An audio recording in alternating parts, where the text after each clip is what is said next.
তোমরা এত টাকা কামাচ্ছ, যার জন্য নিজের প্রাণকে তুমি লুটিয়ে দিচ্ছ, যার জন্য নিজের জীবনটাকে শেষ করে দিচ্ছ, বাল তুসিরুনাল হায়াতাদ দুনিয়া, তুমি শুনে রেখে দাও এটা হচ্ছে ক্ষণস্থায়ী জর্ষিজ 60 years after 70 years or 80 years. বর্তমান জামানাতে আমরা 80 বছরের বেশি কেউ বাঁচতে পারি না।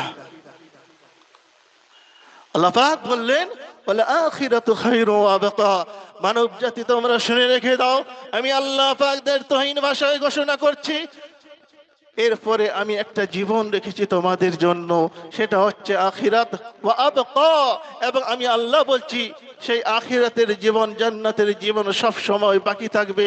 সেই জান্নাতের জীবন থেকে তোমাকে কেউ কাড়াতে পারবে না। একটু জোরে বলুন, একটু জোরে বলেন না মিয়া, আর একটু জোরে বলেন না মিয়া, আর জোরে সরে তাকবীর হোক, নারে তাকবীর, আরো জোরে সরে নারে তাকবীর।